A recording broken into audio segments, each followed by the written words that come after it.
Hello, my name is Dr. John Day, and I'm going to speak on medical disaster, life and death in an unstable world. It was over a year ago that I was asked by Faith and Thought to speak on the subject. It was suggested that I address the question, where is the next health crisis coming from? And was followed by a list of possible scenarios, of which the first was SARS.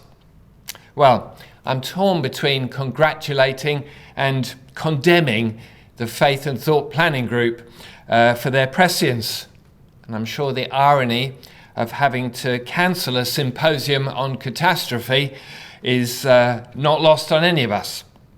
That it can go ahead online with the potential to reach a wider audience is representative of the many ways in which we're all learning to adjust and adapt to overcome the obstacles created by the SARS-2 coronavirus pandemic. If we accept the definition of medical catastrophe or disaster as being a sudden great calamity, there's an urgency associated with it requiring immediate attention from governments, health services, media, and citizens. My colleagues and I have, in the last 2 or 3 months, experienced and witnessed the pain and sadness of suffering and death of our patients before their time. But I can also testify to the spirited comradeship and compassion that's been generated in the face of a new deadly enemy that stirs the professional sense of duty, courage, and intellectual curiosity, a sense that we're witnessing history in the making. One day, of course, coronavirus will slip away from the headlines. Outbreaks will likely ripple on for many years to come, particularly among the poor, hidden away from Eurocentric priorities. And we should, of course, take this moment to recognise that most deaths are not the result of disasters, epidemics, and wars, but by indolent, chronic, persistent causes, the day-to-day. And despite decades of research which have elucidated the cause, the epidemiology, the diagnosis and treatment, we lack the same sense of geopolitical urgency to bring about the end of hunger, malnutrition, to provide universal female education, access to healthcare, environmental protection, and issues that underpin the majority of chronic morbidity and premature mortality. Well, that's by way of introduction to my talk. My declarations are that I'm a consultant in infectious disease in an NHS trust in Essex. I'm an honorary senior lecturer for the London School of Hygiene and Tropical Medicine and a trustee for Tower Hamlets Community Church in East London. These views I present are my own. John Lennox, in his book, Where is God in a Coronavirus World, says many of us had got used to a fairly stable world where life was reasonably predictable. Now that all appears to be crumbling away, the things we've always counted on have gone. And we're exposed as never before to forces way beyond, way outside our control. Going back on the eve of the war in 1939, in a lecture at the University of Oxford, C.S. Lewis, the writer, said, "The war creates no absolutely new situation. It simply aggravates the permanent human situation so that we can no longer ignore it. Human life has always been lived on the edge of a precipice. We are mistaken when we compare war with normal life. Life has never been normal." And so we find ourselves in what for us is a very abnormal situation. But the reminders here from these writers are that we have had much, certainly in the UK, that has defended us, protected us, and shielded us from what is commonplace in many nations and people groups of the world. So let's look back at some of the pandemics of the past, because it's not always been this way. In the Middle Ages, it was something that was common for people to bury their children before they reached the age of 5. And there were a number of plagues, pandemics, of which the most famous was the bubonic plague. There had been outbreaks of the Black Death prior to the mid-14th century, but this was the one that we read about most commonly. It affected vast numbers, millions, particularly in Europe, North America, Eurasia, and it's estimated that there were maybe have been as many as 200 million deaths. At the time, it wasn't known, it wasn't understood that it was a bacteria, Yersinia pestis, transmitted by rats and their infected fleas. It was thought or understood that it was something to do with bad air arising from affected material or bodies or contaminated environments, and various control measures were put in place. In 1665, there was another episode of it, and in fact, over the 300 years following the main outbreak in Western Europe, there were episodes. And there's a great description by the physician William Harvey. He was an anatomist and a physiologist, most famous for describing the circulation system of the body. And he describes when he was traveling in northern Italy on a medical tour, when he was stopped and he was put into one of the quarantines. And he was indignant about this because he felt that the paper that he carried, the Fed, which was like a passport, sufficiently showed that he wasn't presenting any risk. Well, I tell this story because now, these days, I hear even this week that in Spain, when people want to use public transport, they have to carry a letter from their employer. Others have proposed the idea maybe of having some sort of immunity passport that shows that they've had the coronavirus and aren't at risk. So some things never change. In the 20th century, the notable pandemic was, of course, Spanish flu. It came at the end of the First World War and famously killed more people than the war itself. That was followed by lesser, albeit pretty devastating, pandemics of flu in 1957 and 1968. And one of the qualities of the influenza virus is that it can change itself, such that vaccinations are needed every year because year on year there's some reassortment of the genetic material that eludes human immunity. And so the question that I and my colleagues in the infectious diseases world have been grappling it for many years has been, well, when is the next influenza pandemic coming? And in 2007, there was considerable interest and concern in a number of cases and reported human-to-human transmission of a new strain of influenza virus, an avian influenza.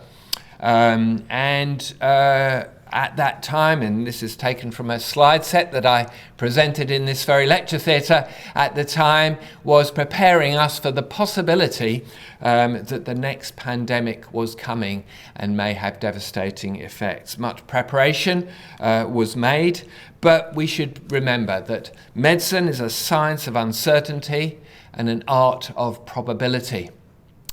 And although predictions were made of a likely severe health impact and the effects on the population and the time that people would have to take off work, the demands on NHS and social care, the shortages of drugs, essential supplies, and the disruption to essential services.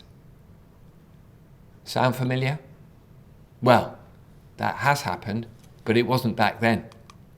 And in fact, swine flu, when it came, 2009, 2010, originating perhaps out of Mexico, was considerably less lethal than feared, as reported by BBC News in December 2009.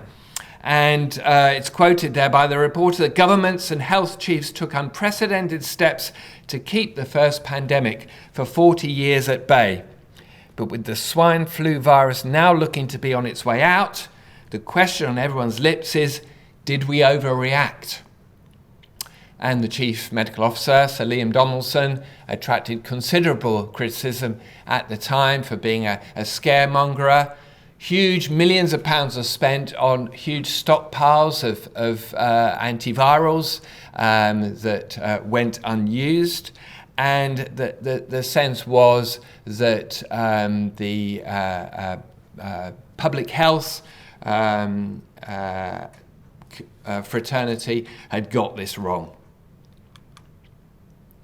So, in the early days of COVID-19, the question was again, are we overreacting?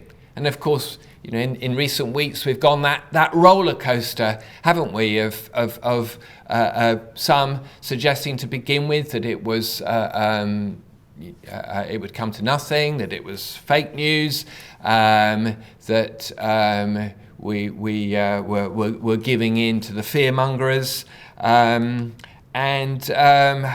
It makes me think of a joke that's told about a junior doctor on his first day of a job with a new surgeon, where he says to the surgeon, how do you like your sutures cut? Do you like them too long or too short? The point being that however he cut them, the surgeon would likely not be happy with the lack of perfection.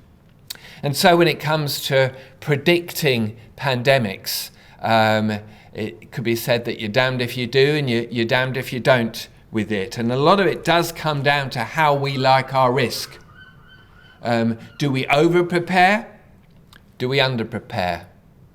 I'd spend a lot of my day driving to work, and I feel you can judge people's risk tendencies according to the way they drive. For some, they're very risk averse. They don't want a lot of risk. They'll drive very carefully and slowly, cautiously. For others, they take a more relaxed approach to risk, more accepting of some of the risks, and will often be the ones that are speeding. So what is an acceptable risk when it comes to preparing or planning for a pandemic? Well, it may even be that we personally have recognised how our views and our attitudes and our approach has changed over the last 3 months. Perhaps from the sense that this is all going mad, and we're overreacting, and then perhaps more recently to criticism that it's all been too little and too late. Well, one of the reasons why we have the opportunity to make these sorts of reactions is that we do live in a luxury of health and safety. Such to the point, there's the sense that this term, it's health and safety gone mad, is because we have a safe, generally safe, cosseted environment. That has come at a price, and it's come as a result of great hard work and progress over the last 200 years by scientists, by public health bodies, there's a great poll taken by the British Medical Journal in 2007 of its readers, where it asked what's been the greatest achievement then over the time since the BMJ was first published, and it whittled it down to a short list of 15. So we've got the discovery of antibiotics, we've got imaging, that's X-rays, we've got tissue culture, which is not the way society responds by panic buying. It's to do with the ability to grow human cells outside of the living body, which has led to stem cell technology. The use of anesthesia, which enabled surgery, chlorpromazine in the management of those with mental health disease, sanitation, germ theory, the theory behind microbes, evidence-based medicine, which is really the way that modern medicine has defeated quackery. The fact that anything that is said to be of benefit or true is held up to scrutiny, and so on. So what do you suppose might have been voted as the most important medical milestone? It was in fact sanitation. For us, something that we generally take for granted. But back then, cholera was not uncommon, and other diarrheal diseases. This is a map that Dr. John Snow painstakingly formed of detailing the houses in central London that were affected by a cholera outbreak. And by doing so, he was able to identify the source of the outbreak as being a contaminated water supply from the Broad Street pump. And there's a pub named after him now in the area, and they've even relocated a replica of that pump, and you can wash your hands there before you go and eat in Pret-a-Manger. Well, at least you could do if there was a handle on it. Along with Dr. John Snow, there was Edwin Chadwick. He was passionate about public health, and it was his work on sanitation that led to the early public health acts of the 19th century, such that we now have fantastic sanitation systems and running water in our houses. And it's notable that if you look at a disease such as tuberculosis, that too attributes progress to better sanitation, better housing, better infrastructure. The big arrow there shows the point at which antibiotics for TB were discovered and started to be used, streptomycin and Paz, around just after the end of the Second World War. But in fact, you'll see there was already a considerable decline in the rate of TB that can't be attributed to that treatment, but it was down to improvements in sanitation and housing. And of course, around the same time, we had the NHS being founded, providing free access to healthcare at the point of access, which continues to be lauded for its impact on the health of our nation. And a result of all these measures and progress, we've seen year-on-year improvements in life expectancy at birth, now approaching 80 for men and mid-80s for women. But of course, the world for some is more stable than for most. Many are still a long way off having the sanitation that we enjoy. Many are already living on the edge of a precipice. The Rohingya Muslim people perhaps typifies most those who are not so much on the brink, but have fallen off the brink, having escaped from persecution in Myanmar to a similarly poor country, Bangladesh, and 1 million people living in the most insanitary conditions that lack much of the basic health care, and it hardly bears thinking what the impact of coronavirus is going to have on this already sorely pressed people. So these are the countries with the highest and lowest life expectancy at birth. We see Switzerland and Japan over 80 years, and Sierra Leone and Angola, Central African Republic down at the bottom with a life expectancy of around 50 years. A huge disparity reflecting the inequity, not just medical but financial, between these countries, and to help these countries to uplift, to reduce their risk of disaster requires whole system change, education, female empowerment, infrastructure uplift, and technology. And it's this sort of technology still that we had 200 years ago. In 2017, the WHO reported that globally there are nearly 1.7 billion cases of childhood diarrheal disease every year. It's still a leading cause of death. Approximately 500 million children under the age of 5 die each year of diarrheal disease. A significant proportion of which, of course, can be prevented. So, let's think about some of the old risks that are still challenges and some of the new risks that are coming along. Who's to blame?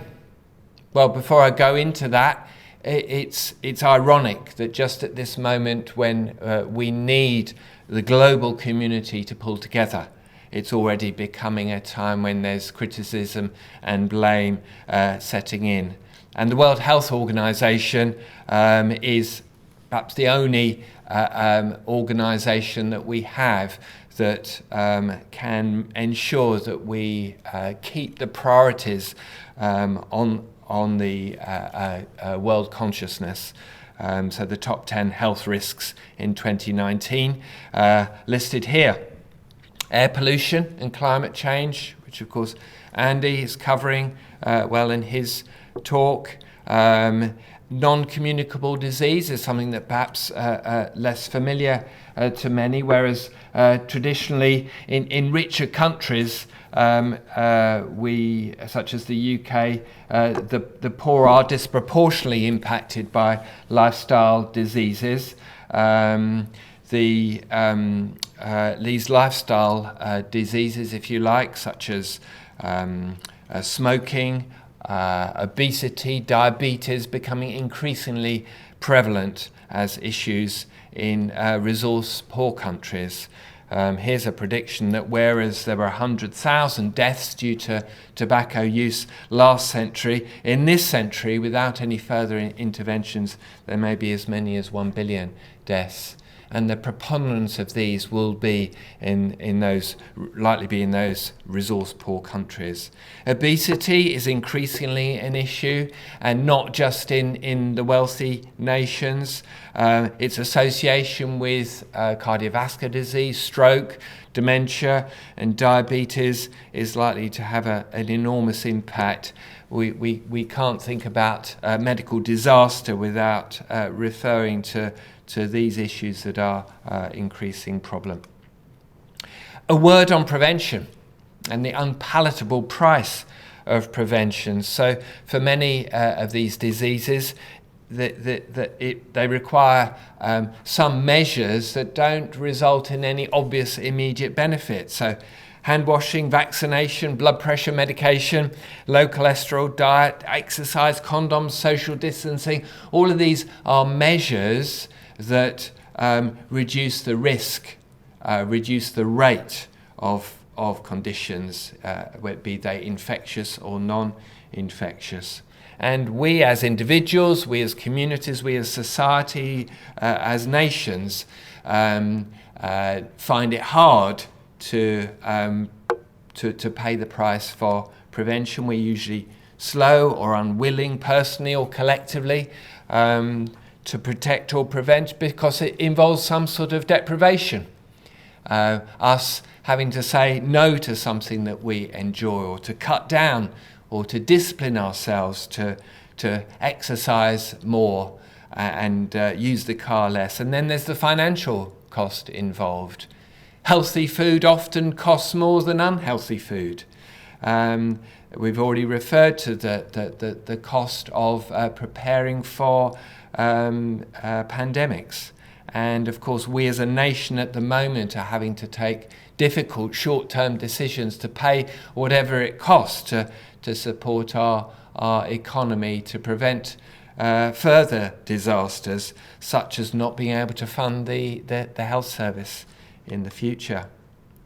And one of the big challenges of preventive medicine is that the benefit may remain invisible. So a successful preventive program means that you never see the disaster that you are preventing.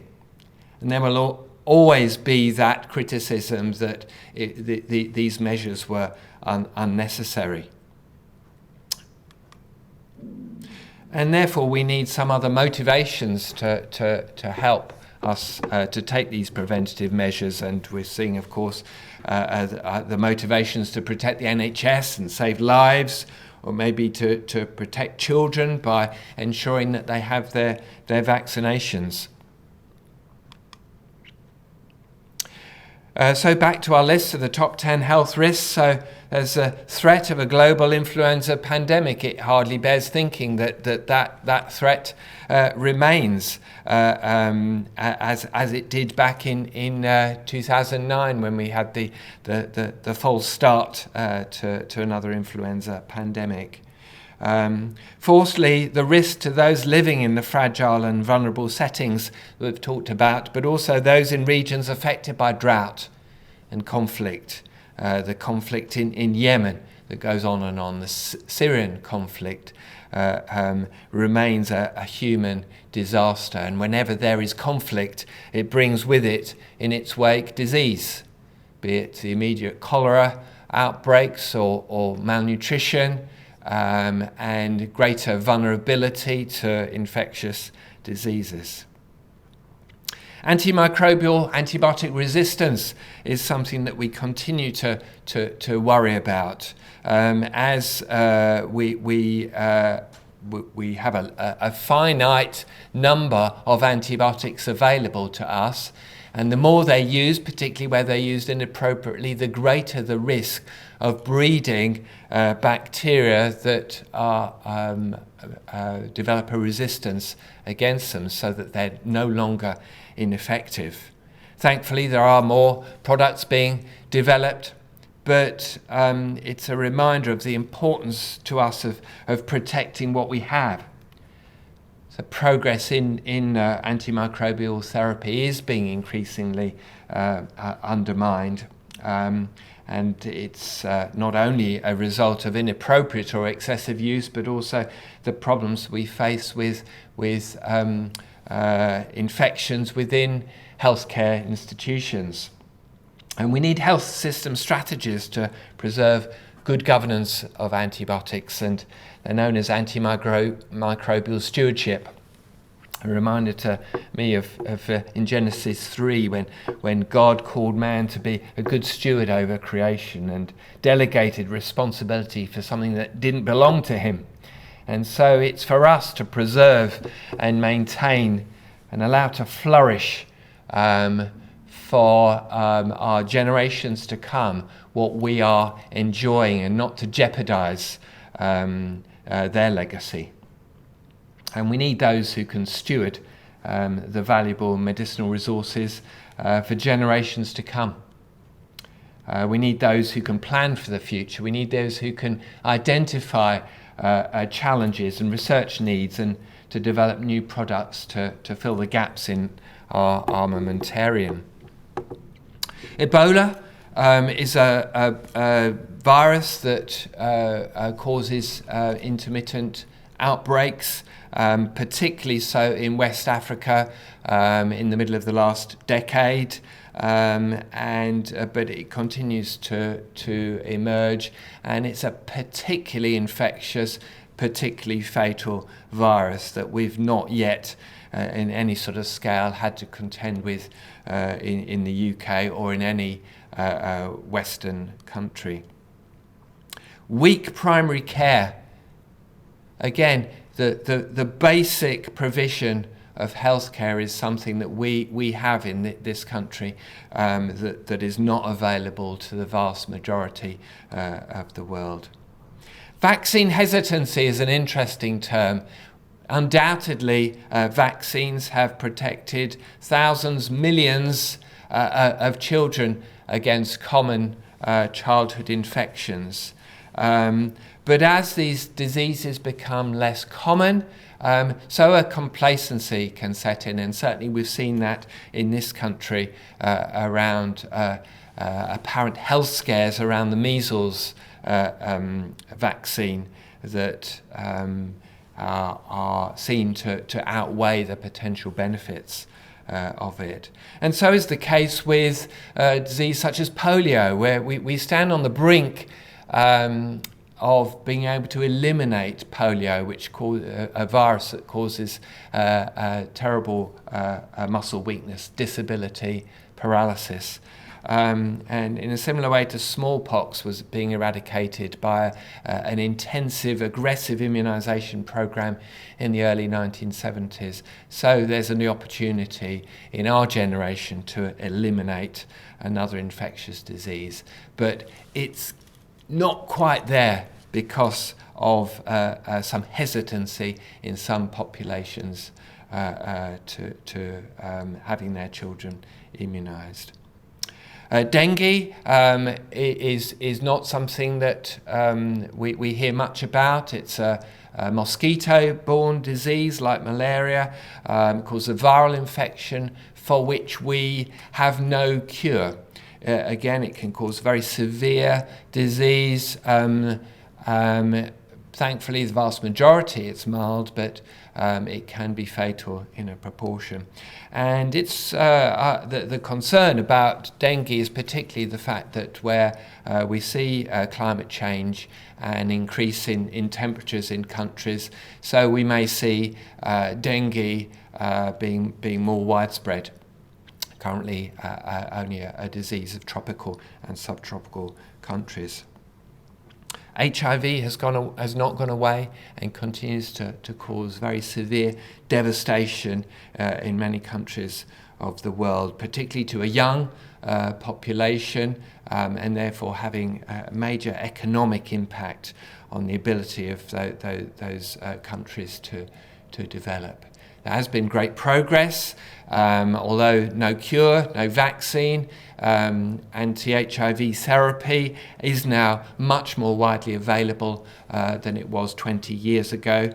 And the WHO's priority is to see over 80% of the world's population being diagnosed and treated, and the virus being suppressed in those populations. So there's some of the potential risks, some old problems, some new, some intermittent. Finally, a few thoughts about how COVID could change us. Some of this is reiterating what I read in the media, and a sense that perhaps having lived these months on the brink, where death and disease is so much more commonplace than we're used to, then perhaps it will result in us valuing life more. Perhaps it will result in a greater resilience. And people talk about the snowflake culture. Well, if that is the case, then maybe there will be a COVID culture of our children growing up in an environment where they don't take some of the things for granted that we have. This issue I've talked about sensing different perspectives on risk is something that we will continue to have to embrace in our society, not least in the coming days with when it's right to wear a face mask and when it's not necessary. the empathy and the generosity towards those who live on the brink of disaster, I would love to think would greatly increase. I love the fact that when Jesus was asked the question, "Who is my neighbour?" he's responded by telling the story of the Good Samaritan, saying that your strangers are your neighbours.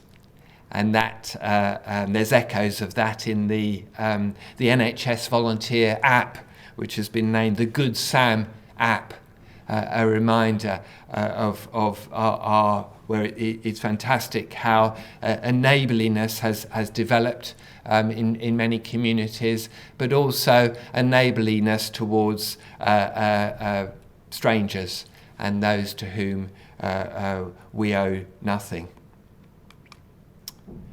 The preservation of the good of COVID life would be fantastic. Personally, I think it's a good thing that we're washing our hands, and I hope that will have some knock-off benefits in reducing some of our common infectious diseases in the future. Many have enjoyed the lower pollution as a result of less industry and less traffic that's come about.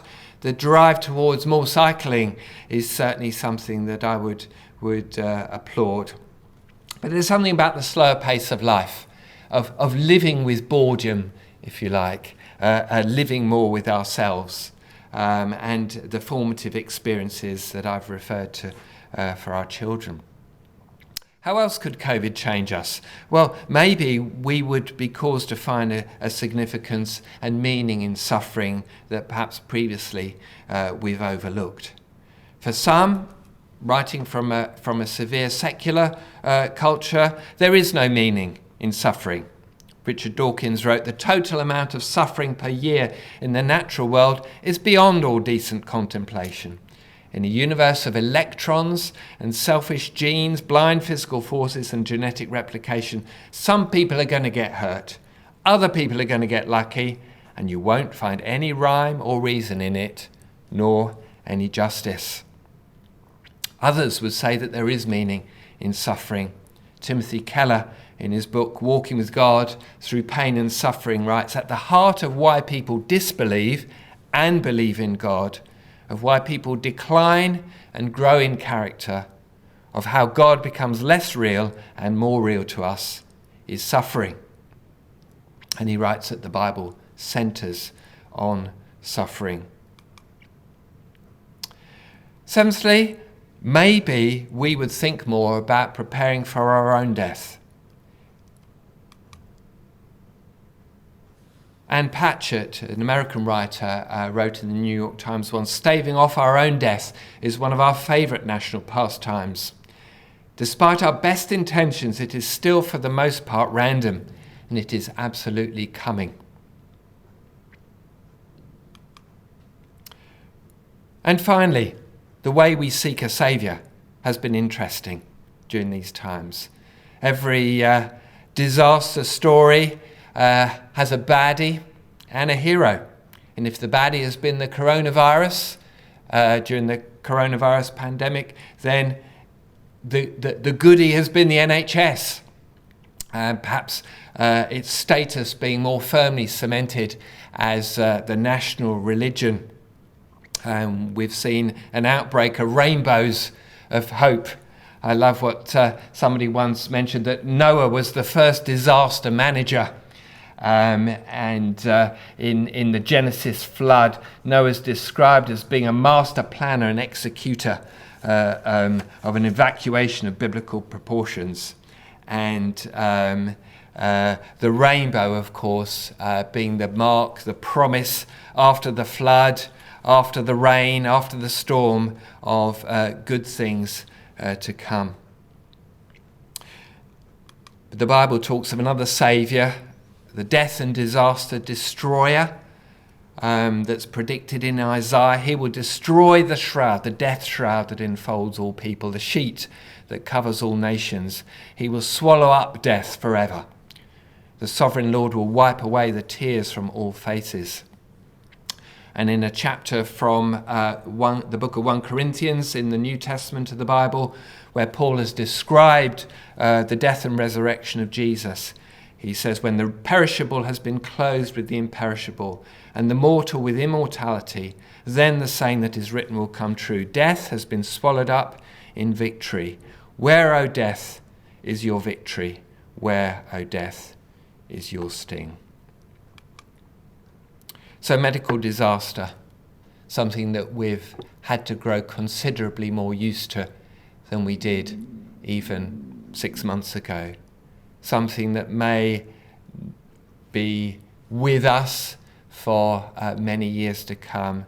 Something that will undoubtedly have a indelible mark on how we see the world, how we see our lives, and perhaps also how we see our death. Thank you.